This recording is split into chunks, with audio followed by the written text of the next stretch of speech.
Bonjour et bienvenue dans Droit de Cité. Mon invité du jour est Papi Tamba. Monsieur Papi Tamba, merci d'avoir accepté de répondre à nos questions. Bonjour. Bonjour, Monsieur Moussanti, et bonne année. Et tous mes encouragements de vous voir faire une émission le 1er janvier. Merci et bonne année à vous également. Monsieur Tamba, nous allons brièvement parler de l'actualité congolaise, surtout de l'année 2014 qui vient de s'écouler, et voir votre vision pour 2015.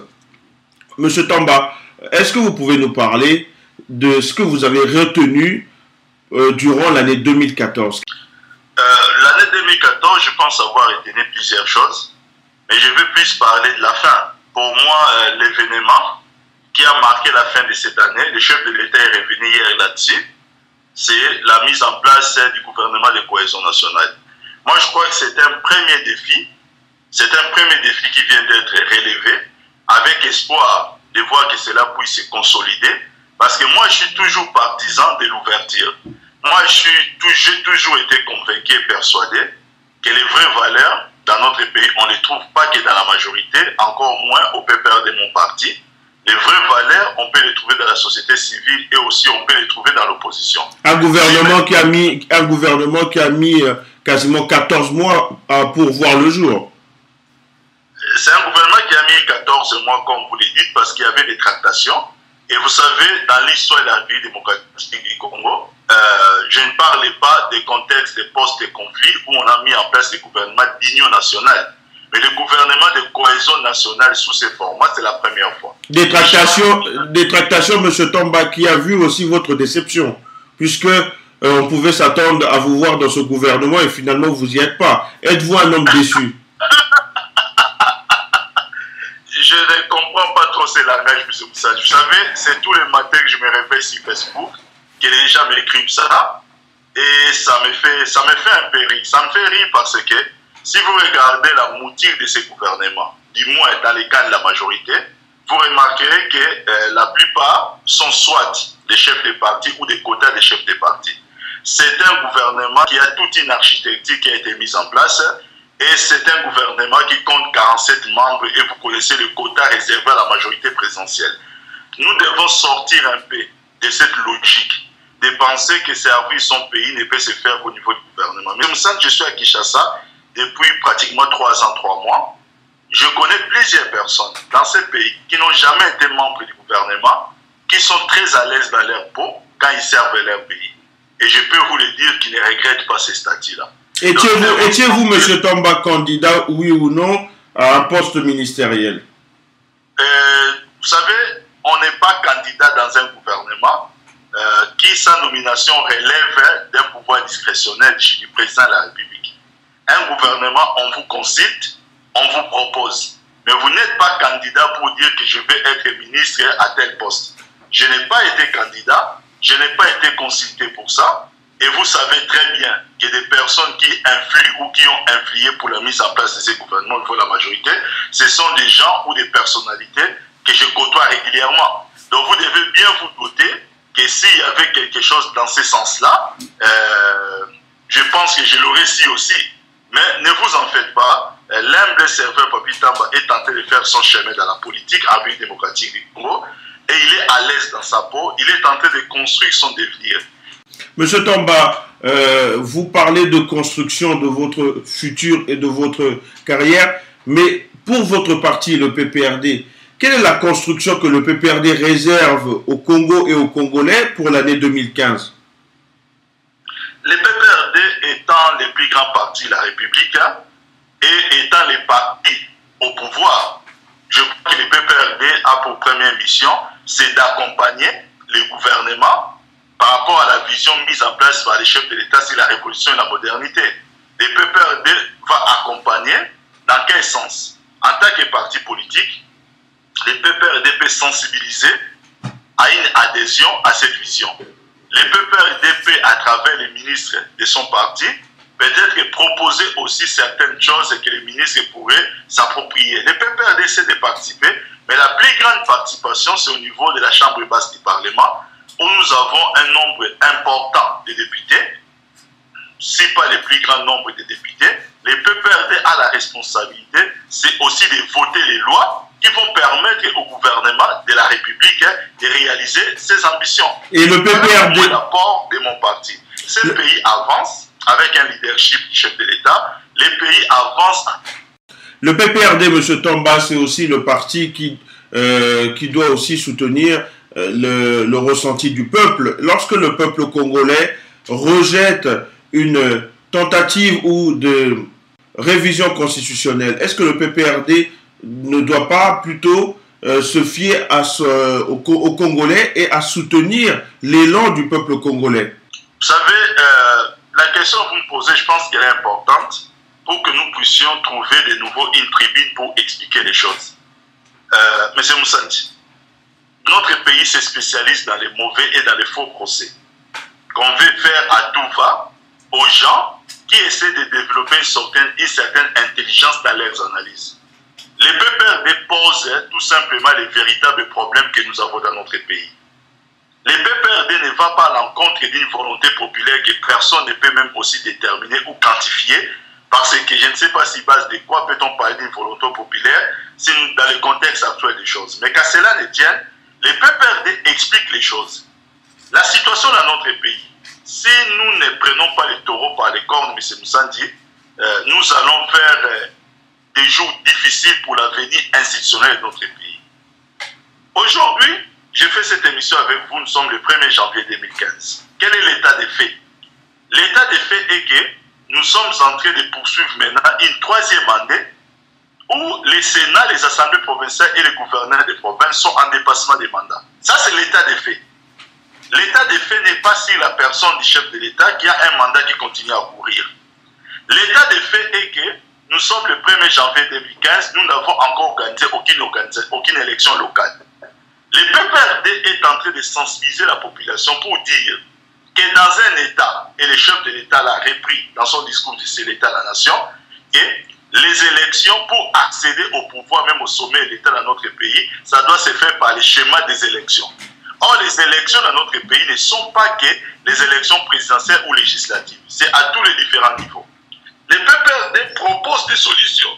Les PPRD sensibilisent le peuple pour dire que n'allons pas jusqu'à 2 mandats complets d'un Sénat, des assemblées provinciales et des gouverneurs des provinces pour seulement nous focaliser sur l'institution présidente de la République.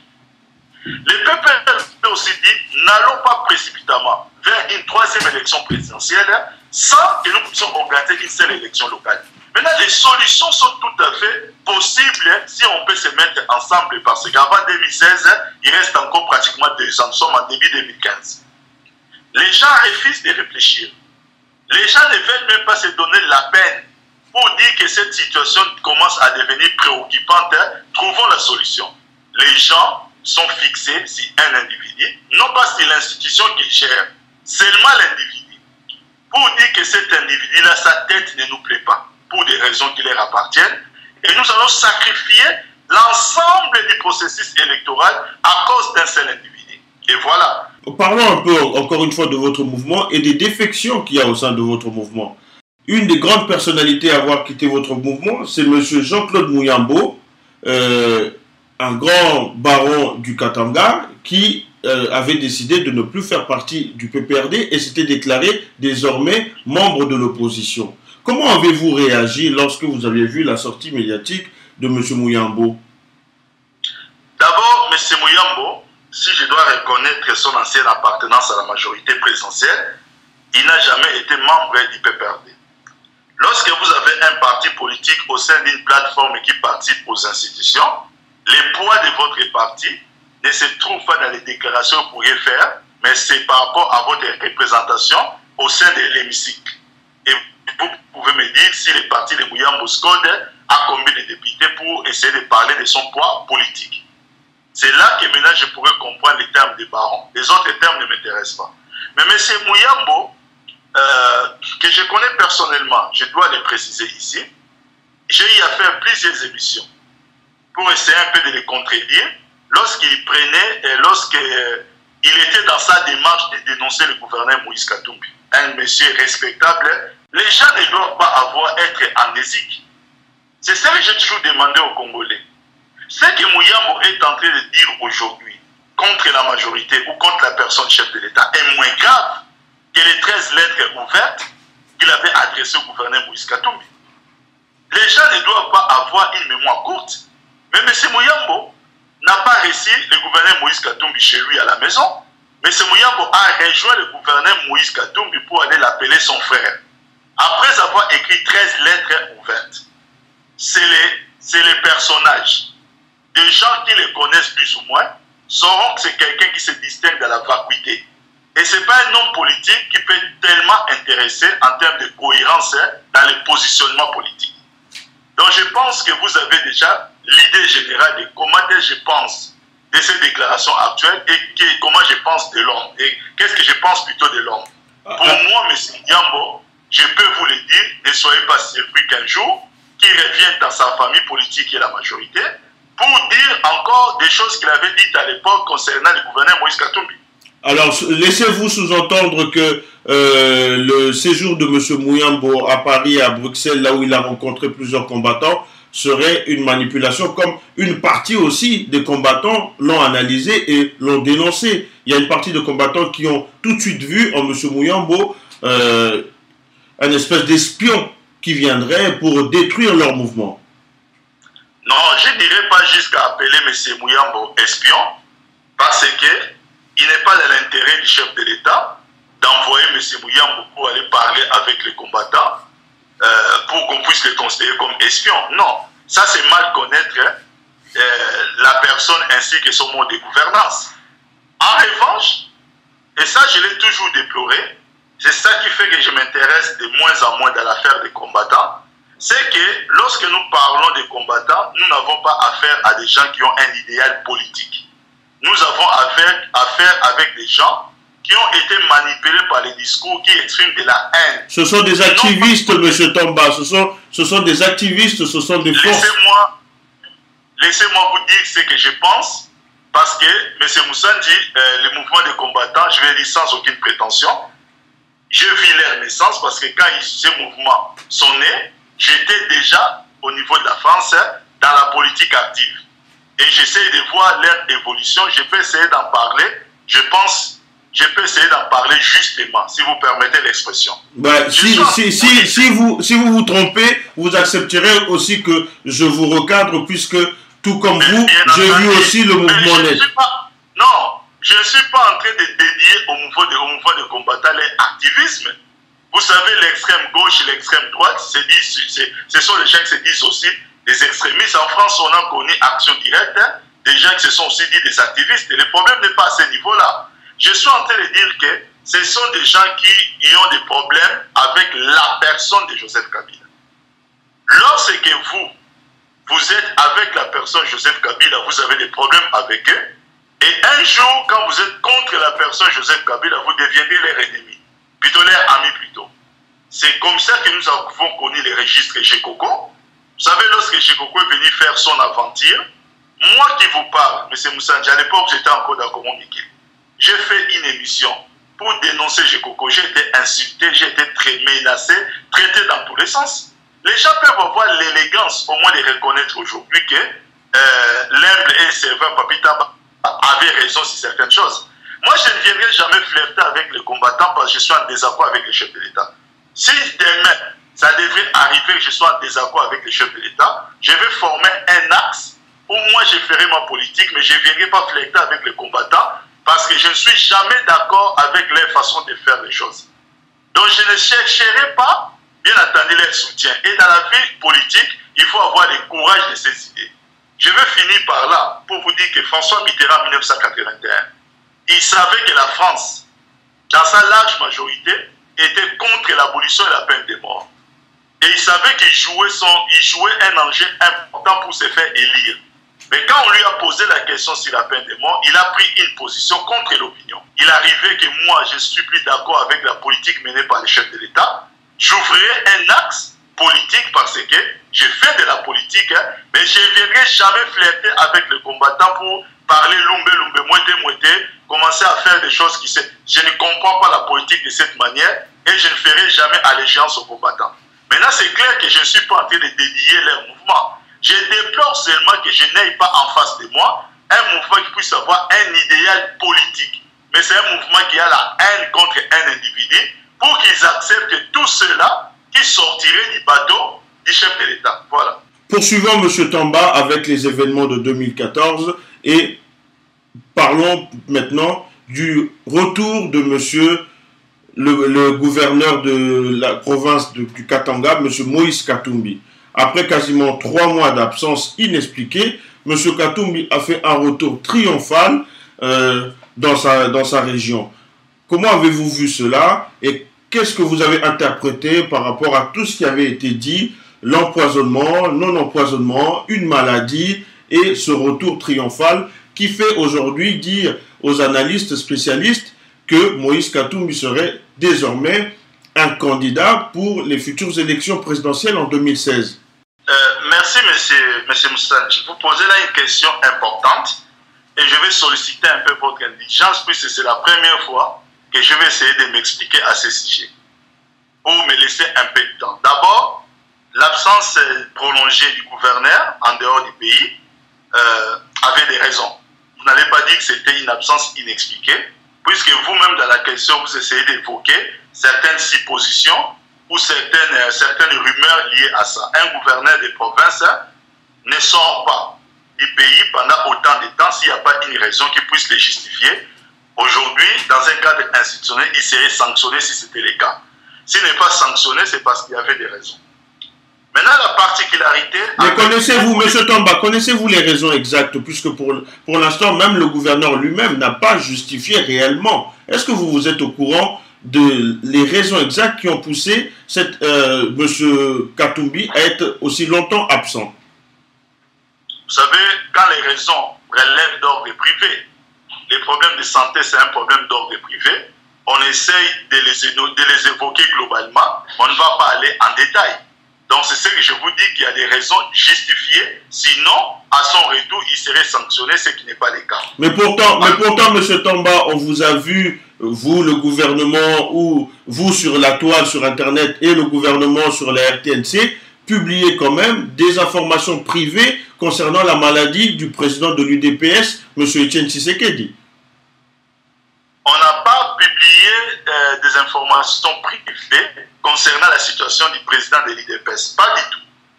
C'est juste, M. Moussati, que nous avions affaire avec des gens qui voulaient nous faire porter les chapeaux de quelque chose. Nous avons tout simplement réagi par rapport à un montage qui essayait de se faire et nous ne sommes jamais allés en détail plutôt, en aucun moment.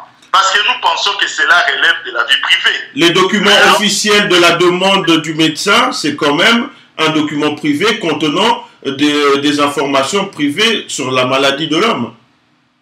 Non, le problème n'est pas la demande du médecin. Le problème, c'est quoi? C'est que quelqu'un veut être évacué par avion médical. Si quelqu'un veut être évacué par avion médical, ça démontre que la situation est d'une particulière gravité. Sinon, il serait évacué par un vol long courrier normal.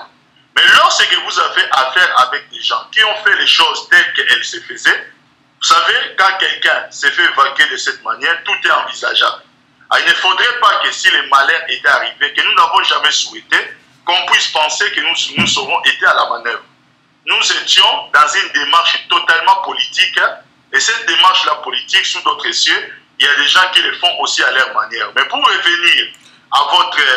Oui, la question, M. Tamba, était de savoir, est-ce que aujourd'hui, nous sommes le 1er janvier 2015, est-ce qu'on peut considérer M.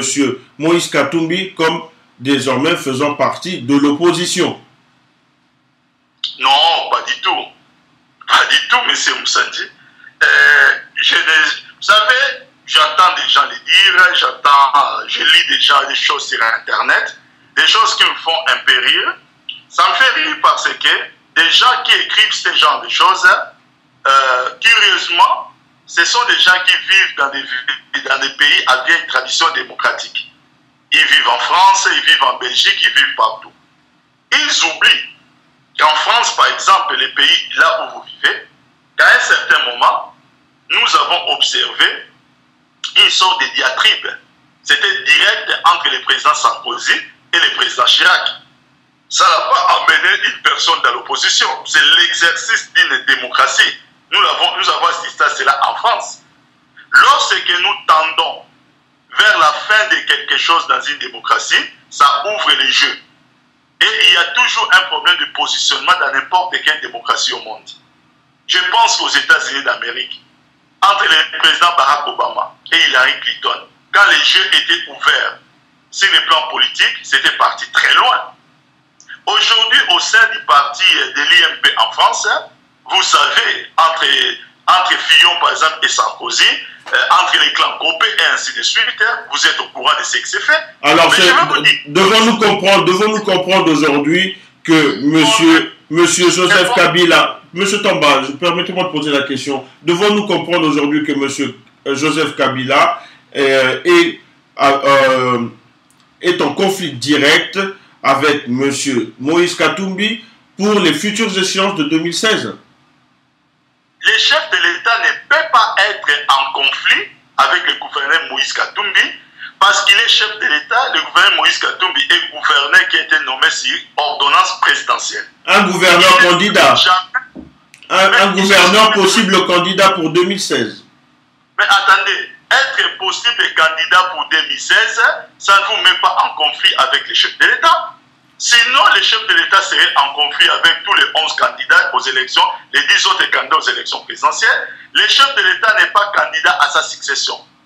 Il n'a jamais dit, et notre constitution, formellement, ne présente pas les choses de cette manière. Alors, comment voudriez-vous, aujourd'hui, au moment où nous n'avons jamais parlé d'un troisième mandat, si nous changeons les constitutions comme on le souhaiterait dans certaines situations, nous avons parlé d'un nouveau mandat. Mais nous n'avons jamais parlé de troisième mandat. Mais pourquoi? Il n'y aura jamais, laissez-moi M. Moussadi, il n'y aura jamais une élection en République démocratique du Congo où il y aura d'une part un candidat qui s'appelle Joseph Kabila et de l'autre part un candidat qui s'appelle Moïse Katumbi. Que les choses soient claires, ça n'existera jamais en République démocratique du Congo. Que les choses soient claires là-dessus. Mais en revanche, dans toute démocratie, empêcher à personne dans toute démocratie d'afficher des ambitions. Faire de la politique, c'est avoir des ambitions. Et les ambitions, quand on les affiche, ça s'affiche de la manière la plus démocratique possible. Ça peut se passer par des petites phrases qu'on peut lancer dans l'opinion pour essayer d'exister d'une certaine manière. Parlons des petites phrases, M. Tamba. Parlons des petites phrases. Et M. Katumbi a parlé du refus d'un troisième penalty. Que comprenez-vous par cette phrase? Que vous qualifiez-vous de petite phrase? Pas de troisième penalty. Mais vous savez, le gouverneur Moïse Katumbi, que j'ai la chance de connaître, je dois le dire au passage. Apparemment, vous avez la chance de connaître tout le monde. Si vous allez considérer les choses comme telles, je dirais oui. En tout cas, j'ai la chance de les connaître. J'ai eu la chance, ou j'ai la chance, d'avoir des entretiens privés avec lui, dans sa maison, c'est-à-dire dans sa résidence à Lubumbashi. Je sais à peu près comment est-ce que je pourrais qualifier l'homme. L'homme est connu pour ne pas être un homme polémique. L'homme est connu pour ne pas être un homme qui serait dans la provocation. Sinon, lorsque Mouyambo était en train d'écrire des lettres ouvertes contre sa personne, il serait là aussi en train de répondre à Mouyambo. Ce n'est pas son style. Lorsque nous sommes dans la politique et qu'un homme politique lance une phrase, il faut laisser l'homme politique un jour avoir l'occasion d'expliquer sa phrase lui-même et d'entrer dans des polémiques. Mais comment vous aviez-vous compris cette phrase? Vous avez dit? Comment vous aviez-vous compris cette phrase?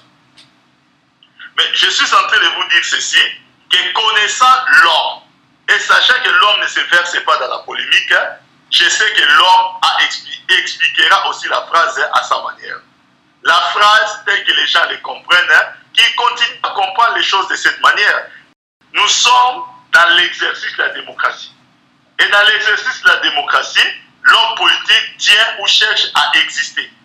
Mais je suis en train de vous dire que le gouverneur Moïse Katumbi, qui est très reconnaissant envers les chefs de l'État, le gouverneur Moïse Katumbi n'entrera jamais en confrontation directe avec les chefs de l'État. Les chefs de l'État aussi n'entreront jamais en confrontation directe avec Moïse Katumbi parce qu'ils ne sont pas concurrents. Et ils ne seront jamais concurrents dans la vie. Ce sont des personnes qui se connaissent. Les gens doivent savoir que le chef de l'État est originaire de la province où le gouverneur Moïse Katumbi est gouverneur. Ça veut dire que ce sont des gens qui ont l'obligation d'avoir des échanges et des rencontres privées. Et personne ne peut savoir ce qui se dit en privé. Donc moi, avec la petite maturité que je me suis acquise dans la politique, j'essaie de lire les choses au niveau de la toile. Je ne me donne pas le temps, sincèrement, de suivre les choses de cette manière-là. Moi, je vous dis ceci. Comme nous l'avons vu au Parti communiste, au Parti socialiste, comme nous avons vu entre le président Barack Obama et Hillary Clinton, comme on peut le voir dans toutes les démocraties du monde, à un certain moment, lorsque les jeux tendent vers l'ouverture d'un nouveau système, il y a toujours des positionnements politiques qui doivent se faire, et c'est ça l'exercice de la démocratie. Alors, M. Tomba, est-ce qu'aujourd'hui ou demain, lorsqu'il faudra se positionner, vous resterez un fidèle partisan de M. Kabila, que vous dites bien être à la fin de son mandat et à la fin de son régime, ou vous allez plutôt basculer vers un nouveau venu qui serait M. Moïse Katumbi? Non, écoutez, M. Moussanji, cette question que vous me posez pour quelqu'un, je pense vous-même, vous devez être peut-être de tendance aussi Parti socialiste au niveau de la France. Pas du tout. Pas du tout, mais allez-y, monsieur, pas du tout. On n'en parle pas de moi, on parle de vous. On voudrait juste savoir là aujourd'hui, est-ce que vous allez rester fidèle à M. Joseph Kabila ou tel que les événements s'annoncent, avec le succès de son retour, vous allez basculer et suivre M. Moïse Katumbi?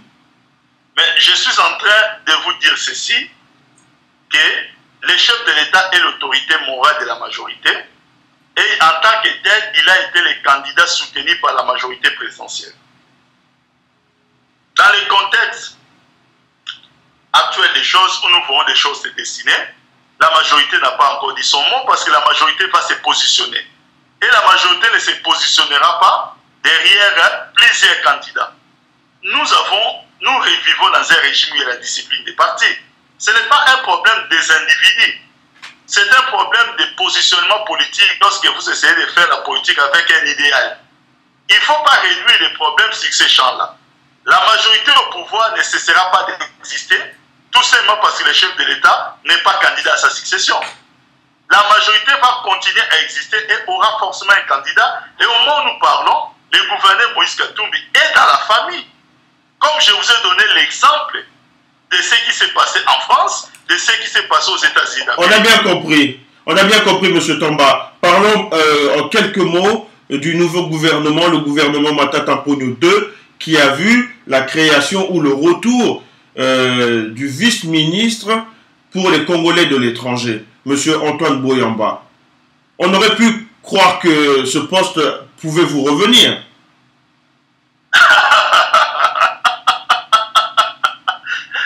Monsieur Moussanji, finalement, décidément, vous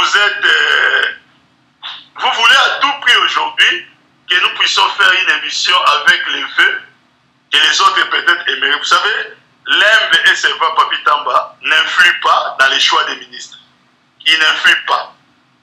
Et M. Boyamba, je pense, quand il a été nommé, je suis allé le voir, je lui ai présenté mes civilités. Aujourd'hui, je vais dire son Excellence Boyamba pour respecter un peu la tradition chez nous. Je les connais. Donc, vous ne pouvez pas m'envoyer dans un chemin où je vais m'engager dans une polémique avec quelqu'un que je connais très bien et qui me respecte et que j'admire et qui m'admire. Donc, n'entrez pas dans ces champs-là. Il est nommé aujourd'hui. C'est lui qui est le vice-ministre des Affaires étrangères en charge des Congolais de l'étranger. Ce n'est pas l'Embe Papitan. Et je pense que nous pouvons tous lui apporter notre soutien. Pour l'année 2015, M. Tomba, il y a les Léopards de la RDC qui avaient réussi brillamment à se qualifier pour la CAN qui sera finalement organisée en Guinée équatoriale dans la capitale Malabo. Quel est votre pronostic? Qu'est-ce que vous souhaitez aux Léopards? je ne peux que souhaiter plein succès au Léopard. Surtout que moi-même, je commence à m'intéresser davantage au football parce que je viens d'organiser dans la commune de Ngaliema un tournoi de la cohésion nationale qui a fermé ses portes hier avec la victoire de l'équipe des jeunes de la trêve de Selembao qui ont obtenu la coupe que j'ai bien réservée pour ces jeunes que j'essaie d'encadrer. Donc, je peux que souhaiter plein succès au Léopard. Je déplore seulement une chose. Moi, je crois qu'un joueur comme Poutou, je crois qu'aujourd'hui, il a encore sa place dans nos Léopards. Vu son expérience, vu son talent, bon, apparemment, l'entraîneur Florent Ibenge ne voit pas les choses de cette manière. Bon, la liste n'est pas encore définitive, mais en tout cas, jusque-là, il n'est pas retenu. S'il peut suivre votre émission et s'il pense que nous pourrions nous aussi apporter quelques petites contributions dans ce qui sera son organisation, qu'il pense au moins à mettre Poutou dans les rangs. Alors, M. Tomba, une information de dernière minute parue sur le journal, le site internet de l'hôpital Panzi du docteur Denis Mukwege parle de blocage de comptes de cet hôpital par le gouvernement central de Kinshasa qui lui réclame des taxes non payées. Comment pouvez-vous expliquer cela qu'on bloque les taxes d'un hôpital comme celui du docteur Denis Mukwege? J'ai suivi cette info comme vous. C'est une info qui n'est pas vérifiée, du moins à mon niveau. Et vous savez... c'est l'hôpital qui se plaint, donc l'information est vérifiée. C'est l'hôpital qui se plaint. Si je dis qu'elle n'est pas vérifiée à mon niveau, je ne parle pas des plaintes de l'hôpital, je parle des raisons évoquées par l'hôpital avec la vérité. Malheureusement, dans notre pays, nous avions une très mauvaise jurisprudence, où nous avons eu des gens qui se sont plaints de certaines choses. Peut-être que nous aussi, nous avons agi dans la précipitation, mais vérification faite, les choses ont été différentes. C'est pourquoi je dis qu'il m'est difficile de me prononcer à ce stade précis, par manque d'informations par rapport à cela. Mais, quand cela ne tienne, il faut savoir une chose, c'est que l'État a aussi une administration qui fonctionne. L'administration n'a rien de politique. Si aujourd'hui, on parle des comptes qui seraient bloqués pour un problème de taxes, ça doit toucher l'administration fiscale. Et l'administration fiscale, en France où vous vivez, comme ici en RDC, n'est pas politique. C'est un problème de fonctionnaire de l'État. On ne va pas dire qu'il y a la politique qui va se mêler de ça parce qu'il y aurait une raison quelconque. Ça, je ne sais pas. Mais je promets, même pas à travers votre émission, mais peut-être même à travers des publications sur l'étoile dans Facebook, quand j'aurai plus d'éléments, je donnerai mon avis là-dessus. Un dernier mot, M. Tomba, serait de vous demander de nous dire ce que est le Congo pour vous aujourd'hui. Qu'est-ce que c'est que le Congo pour vous aujourd'hui? Le Congo, pour répondre à votre question, M. Moussanji, pour moi aujourd'hui, c'est un... Ah, ok. Pour vous, aujourd'hui, en 2015, c'est uniquement un pays debout. Vous n'analysez pas autre chose. Votre définition du Congo, c'est simplement un pays debout. Pour moi, le Congo aujourd'hui, je le résume comme étant un pays debout. Ok, merci M. Papi Tomba d'avoir accepté de répondre à nos questions. Vous étiez le premier à ouvrir le bal de 2015. C'était Droit de citer avec Roger Moussanji et Papi Tomba. Merci de nous avoir suivis. À bientôt. Au revoir. Merci M. Moussanji. Et encore bonne année à vous. Merci, au revoir.